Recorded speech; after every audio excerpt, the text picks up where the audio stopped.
Okay, what's up? My name is Ryan, and in this video what I'm going to do is I'm going to go through a handful of MIDI features in Pro Tools software that's really kind of defines the way MIDI production is done in Pro Tools.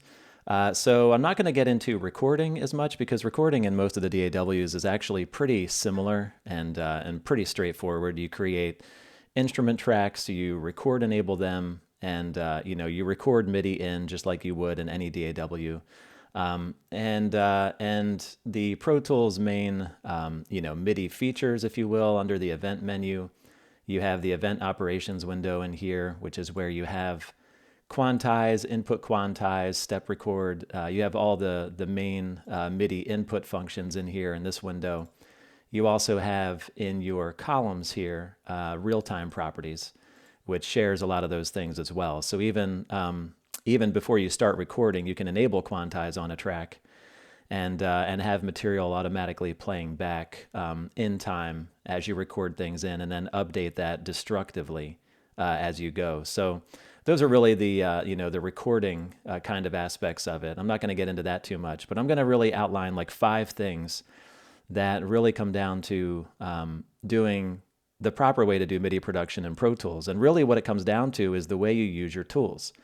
So in Pro Tools, your tools are different than every other DAW. And so you don't do MIDI production in Pro Tools like you do in other DAWs. You don't kind of leverage different windows and things the same way because everything really comes down to your tools. And the efficiency in Pro Tools with MIDI production is all about your tool layout and your modifiers and how you use your modifiers with those things.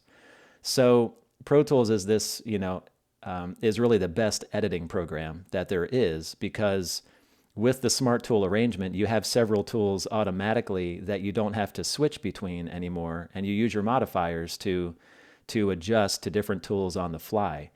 So you never have to right-click to go through tool menus. You never have to, you have more than 1 or 2 modifiers for your tools where you can actually leverage every tool up here just by using your modifiers. So for example, even though I'm not on the pencil tool, if I go into a track and hold the control key down, I have the pencil tool. So I have every tool, even though these 3 are selected, I actually have access to every tool that there is. And that defines how you would do MIDI production as well. You're actually thinking about MIDI production like an editing workflow more than anything else. And that's what kind of makes it a little bit different, but that's also what a lot of people don't understand about it.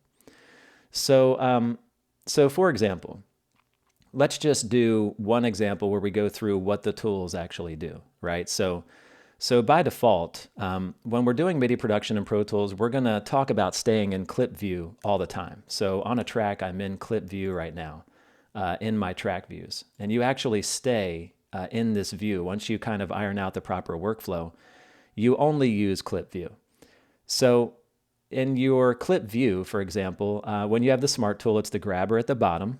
And you can move things around. You can make selections this way to whatever the grid, whatever your grid settings are. And let me get my quick keys showing here. I do have a keys app that I can have. Okay, so I'll make sure that's showing. So you can make selections across the top half. That's your selector tool. You can move whole sections. At the bottom, that's your grabber tool. You can trim from the left and the right in here. That's your trim tool. And so those are the 3 tools that you have on a clip on an instrument track or on a MIDI track. You also don't actually use MIDI tracks in Pro Tools much. You really tend to leverage instrument tracks exclusively. So using MIDI tracks and auxes together is a little bit, not saying that people don't do it. I think it's less efficient when you actually get into rendering actually things down to audio and so I'm sure some people do. I prefer to use instrument tracks exclusively going through things. I think it's a better overall workflow. So instrument track means that you have the MIDI here and you have the instrument inserted directly on the track. So whereas MIDI tracks are just MIDI only without inserts or sends or any audio, features on the track. So, okay, so if we actually just talk about our track views for a minute, then I'm just going to expand this track a little bit, and I'm going to just go into like notes view. Okay. So I have the notes view here, and I'm going to just zoom in, and in Pro Tools, that's the T and the R keys. So if I just zoom in here, we'll just talk about what the different tools do. So by default, Your smart tool when you're in the notes view is a crosshair tool. Now I can select an individual note this way. All right, let me change my grid here so that we can see that a little easier. So I can select an individual note. That's simple enough. The crosshair tool gives you the ability to select across many things, okay? But that's not where it ends. If I actually want to make a loopable selection, then I hold the Option key down and I get the selector tool again. And this is where I get a selection. So this is where I get into loop-based playback or whatever if I want to make a selection of chords and things. I don't just have to use the crosshair for that. So I have the ability to select individual notes, crosshair, and still make a selection on the fly just if I use my modifier, okay? Now I told you if I hold the Control key down, I get the pencil tool. Well, right now the pencil tool is defaulting to the line tool. So depending on your workflow, you can set this as your freehand or your line tool. And regardless of what you do, you actually have access to both of these, okay? So these are the two that have to do with notes, and so you don't need any of these others. These have to do with automation shapes and tempo shapes. So you only need the freehand and the line tool. So let's say my default is the freehand tool over here. So when I hold the Control key down, I just have the ability to make a note like this, okay? But if I hold Control and Command together, then I can do lines of notes like this, you know. And so if you're doing drum programming, it's actually really easy to say, like, I want to do a hi-hat there, and then my snare is going to be here, and my kick is going to be there. And so I can pencil those things in individually that way. Yeah, so the freehand tool, for example, is like this. And then if I want to use, you know, the line tool again, so if I change my grid, let's say, and I want to put shakers in, Control, Command, click, and now I've got, you know, shakers, hi-hats, snare, kick. And then I can quantize swing these. You know, I could basically select them just because they're perfect on the grid right now. I could re-quantize them with swing or whatever to kind of move them around, make them a little bit more interesting. So that would look like Option 0, bring up quantize, randomize these slightly or add swing on purpose. And, you know, a little bit of swing like this. I actually drew those in as eighth notes. So maybe I do like more of an eighth note grid here with a little bit of swing, apply that. So that's how you can very quickly kind of put groups of notes together on tracks, even just manually that way. So that's kind of the way you can really leverage just the layout of the tools, right? I'm not changing my tools or anything or taking time to do that on the fly. I'm just leveraging all that stuff with the modifiers when I'm in here. Now, when I'm in a track view here, just because I just used a key, you hold down all three modifiers and scroll up and down to scroll in the scale here. The other thing you can do is hold down Shift, Option, Command, and that is your note height. When I'm using the scroll wheel on the mouse this way is what I'm doing here. So, okay. So a couple of keys that, you know, when you're in that view. A couple other things that have come into Pro Tools in recent versions is the ability to use your arrow keys. So we can use our keys to kind of toggle between notes, and then you can move notes up and down the scale using your arrows. And you can do things like Option up. So you can, Option is the universal key for copy, so I can move a note up, you know, and take it up in the scale and work through things that way. The other thing you can do is you can take a note. If you want an octave of that note, you can hold the Shift key down. So Shift moves something up or down an octave. And if I go Shift Option, then it creates an octave above or below automatically that way as well, okay? So arrow keys, all of that stuff is in here. The ability to create chords very quickly, you know, all that stuff is in here. But it all comes down to your tools and not changing your tools. So let's talk about another tool. You can see that I'm showing velocity in the actual shade of the notes, right? We can tell that this is a higher velocity than this is. And so if I want to adjust velocity on the fly, it's the Command key. So I'm over the note and I hold the Command key down. This gives me a trim tool. This is actually a trim for a velocity flag on this note. And I can trim the velocity down or up on this note this way. Okay? and just kind of lighten that up a little bit, or, you know,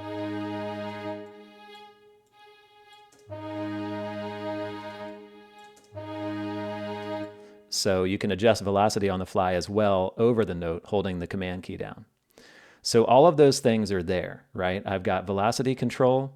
I have the ability to create new notes. I have the ability to recreate a selection in here like this for loop playback. I can select a particular section of notes this way that I want to apply something to. So it all comes down to the tools and how you're leveraging your tools properly in these views. Now, with that being said, the best way really to go through these workflows then is not just to change your views over here manually, but let's just talk about what's in the views over here. You do have a velocity view, so you can see the flags over here like this. You can still edit the notes in this view, but you're a little bit more limited in here as far as what you can do by adding content in. But the only reason really to go into the velocity view here is remember I have the pencil line tool in the background. So it wouldn't make sense for this track. But if I hold down Control and Command, and it won't actually even do it in this view, I actually have to be on the pencil tool specifically. But what I was going to show is you can, do, there we go. You can do it like this. So you can actually do, lines of like tempo or velocity ramps this way. By doing it that way. I was only doing it to one note because I had it selected. But I don't actually use this view too much. But just as an example, this is the only real reason to come into the velocity view is to be able to edit velocity flags in shapes that way. And you can do that outside of this also. Like if I was in notes view, I could still say, I kind of want these notes to ramp up a little bit. And you can still go into something like change velocity and say, I want to change smoothly, these flags from 50 to, 90, for example. And I could apply that here. So they get progressively, stronger over that period of time. So you can still do that without being in velocity view anyway, just by leveraging this. And when you're doing a lot of MIDI production, this window is actually open. You kind of keep this open over in the corner or something like this all the time. And you just come over here. And I'm using Command up and down to kind of toggle through these views. And I want to change the duration of some notes, whatever. I have a little bit of overlap. These are the notes I want that to apply to.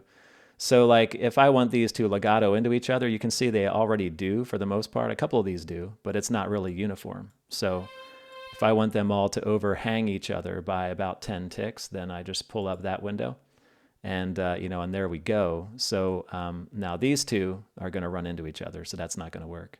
But if I kind of do that to these three, now these three are just a little bit more specific and uniform that way in what they do. So you can do all of that stuff on the fly here without being in velocity view or without being in, some of the other views is my point there. So now you do have access to, so MIDI volume view is going to be controller 7, MIDI pan is controller 10, right? The mod wheel is in here, the sustain is in here by default, but you can add any other controllers that you want in here if you have other controllers mapped to things. And so you basically go in here and you say, okay, on my keyboard, I'm using basically these 8 controls that are automatically mapped on my keyboard. And so I automatically want, those controller numbers to be in the list here. And then, here they are, but then also you can pop down automation lanes on the track here. And you can say, let's just go ahead and show all of these because I'm going to go crazy on, a number of these controllers. And you can show the lanes for each of those things that you want to add. So the other thing is, if you don't even do it this way, and if you just record enable the track and start recording in that controller data, then those views automatically show up anyway. And you can see that anything that has automation data shows up in here as orange. And so if you had just recorded these in, these would show in as orange automatically and just show up in this list. And then you just can show a lane for that anytime that you want to. So that's a look at kind of the views. I don't get too caught up in a lot of the different views because I'm going to show you the main feature for really leveraging MIDI production quickly in Pro Tools. But it has to start with the tools, and that was kind of the point of the initial discussion there. So really, when you're doing stuff in here, you want to stay in clip view. And clip view is really where your arrangement comes from. It's just easier to work in arrangement sections this way. I can take this whole section and then say, I want to fly this down here as well. And that's just, generally everything we know about moving clips around in any DAW to begin with.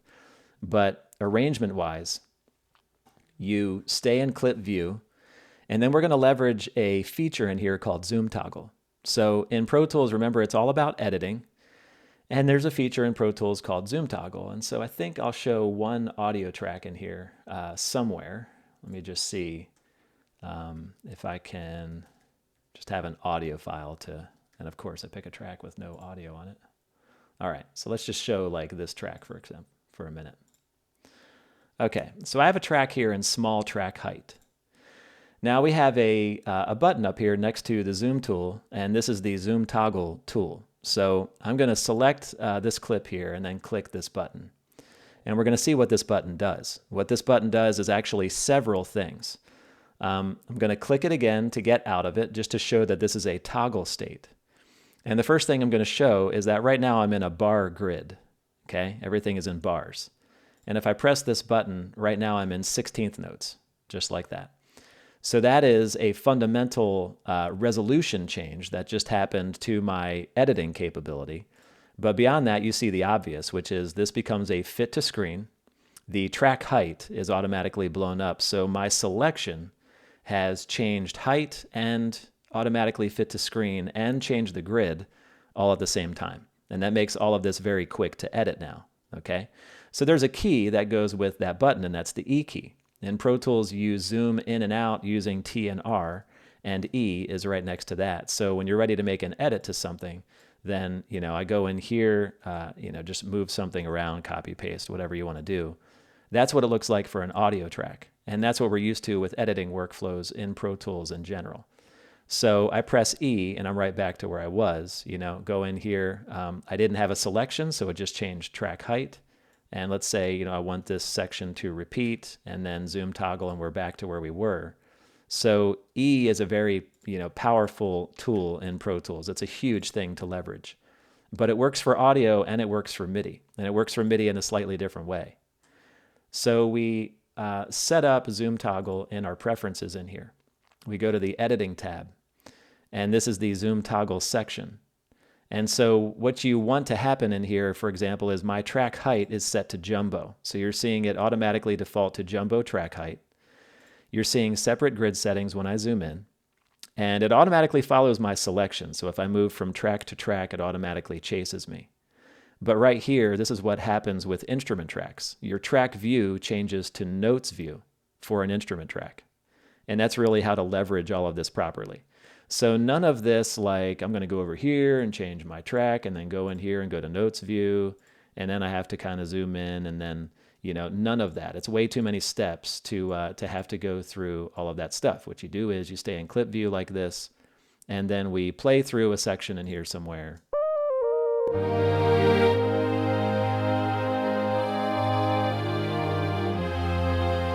All right, so this note, let's say this high string note is a little bit too loud.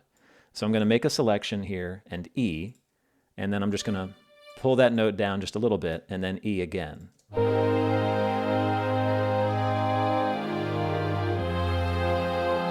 Okay, went a little too hard on it, right? Bring that up just a little bit.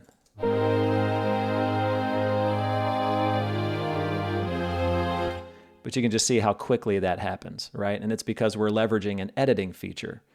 And because we're leveraging it for MIDI, it just makes total sense. Now, if I do this to 2 tracks at a time, and I go like this, then that's why I have mine set to jumbo height, because I can do 2 tracks at a time and work through things that way. Everyone kind of has their preference this way, but I'm just explaining why mine is, the way it is. So that's really the way to leverage MIDI production as you're working through tracks, right? So it all starts with your tools, and then it all starts with the way you leverage your views. And so every time I do this, I'm in 16th notes automatically, making adjustments to things. And, then I'm back here in a bar grid, which just makes, a lot more sense with regard to the arrangement. It just makes everything easier to work with. Now, you can do let's see here.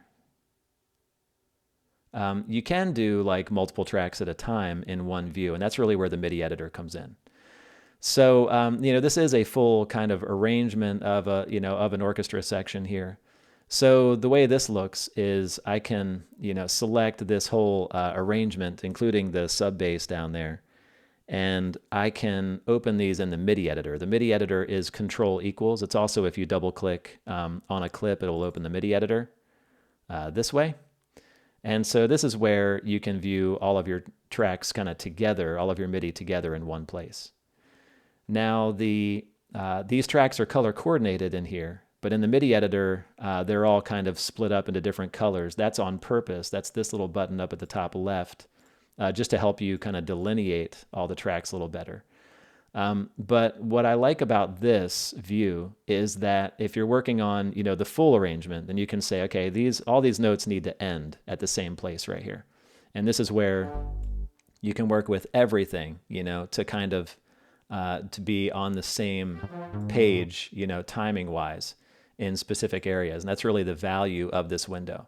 I think a lot of people overuse the MIDI editor because they're not used to, in most DAWs, Logic, other things, everything is in a separate window. And so you're opening a MIDI window to do something in, and that's kind of the default in Cubase, Logic, and other things.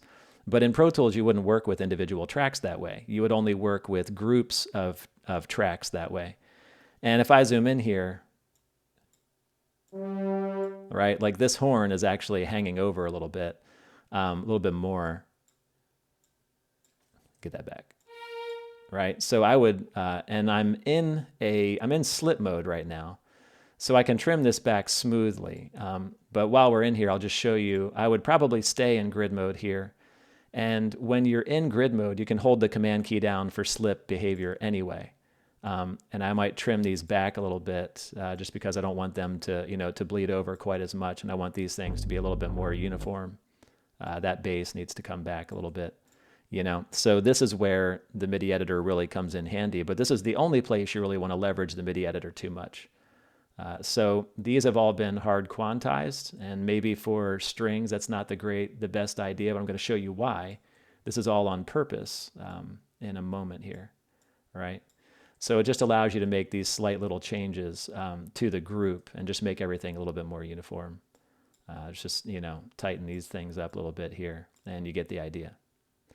So the other cool thing about the MIDI editor is that this is where you can see, I have the mod wheel showing, for example, for the strings, and you can see the mod wheel, how that's being used for all of the tracks. What's cool about this is that depending on your library, clearly what I did here is I'm using the mod wheel for expression the way these libraries are set up. And so what I did in here, and I'll change my grid to make it a little bigger, is I went through the mod wheel on one track, and then all I really had to do was I just did like a copy and then semicolon and P, move your selection up and down. So semicolon, paste, semicolon, paste, semicolon, paste.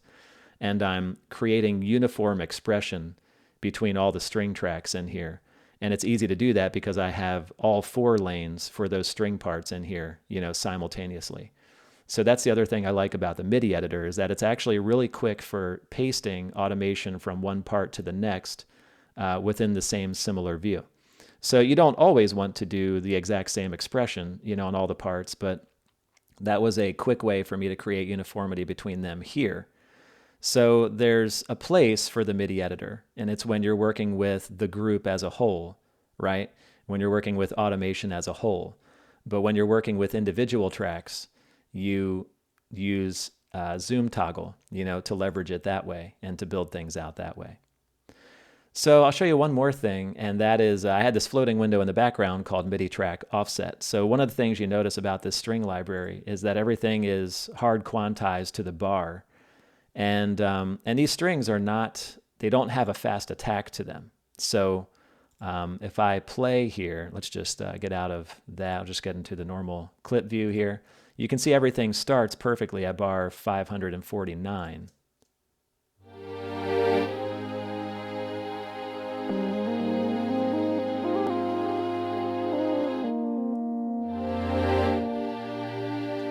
Now what I'll do here is I'm gonna, let me create a click track in here. I have a click track in the session somewhere already, but it's not active right now. I'm just gonna pull one up that is active and turn the click on here.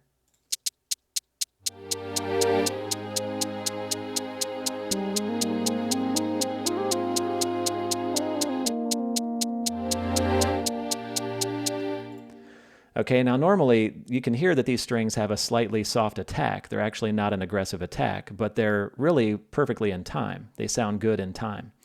So when you're working with MIDI production, the best way really to set this up, if I was going to have real musicians track some of this stuff or from notation or whatever, this all really needs to be in time. And we can get in this habit of actually programming things early on purpose to compensate for the attack. But the appropriate thing to do actually is really to keep these things perfectly quantized as much as possible, and then use what's called an offset. So, and every DAW has this. I'm just showing how it's done in Pro Tools. Under the event menu, you have a MIDI track offset here. And this offset is in samples. The way it's set up in Pro Tools is actually to compensate for buffers and stuff that you may have trying to trigger sound from an external sound module or a keyboard or something like that.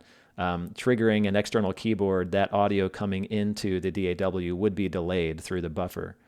So in Pro Tools, your MIDI track offset is done in samples, and so these are done in really high numbers. In other DAWs, they're done in milliseconds, which are slightly smaller, number groups. But so what happens here is you basically quantize your string parts, and then you can see for the high strings, I have a 3,000 sample offset. So the strings are actually triggering 3,000 samples earlier than they actually sit. Now, there's 44,100 samples in a second. This is a 44.1 kilohertz session. So 3,000 samples is, it's almost, a tenth of a second, about a 12th of a second or so. So I'm basically, offsetting the attack of those strings by that much. And these are kind of pre-programmed values that I use that I know are pretty close. But you can see the basses have even a slower attack, really. But you program your numbers in here, and then everything aligns, perfectly. And so that's leveraging MIDI track offset. What I kind of like about the offsets is that they're all in one place in Pro Tools. It's all in one window, whereas in other DAWs, this is a track-by-track setting. So all the DAWs have this. Not all of them actually do. Logic, Cubase do. Ableton doesn't. There's actually one reason that I don't do any MIDI production in Ableton. Ableton has individual track delay, but it doesn't have MIDI offset, and that's a huge, a huge miss as far as compositional capability in Ableton when you know what that is and you want to be able to leverage it. So, all right, so that's a look at, leveraging that kind of stuff there. So really everything in Pro Tools comes down to an editing style of a workflow. And then what it comes down to for me is what is the one DAW that I want to be able to finish in. And the mixing organization and my ability to leverage that in Pro Tools is really strong. And so I prefer to do everything in Pro Tools from the start. But these are some features that help you leverage really the kind of the best parts of it as you're going through the production phase. So any follow-up questions, just let me know. But that's all I'll cover here. And hope that was helpful and insightful for you.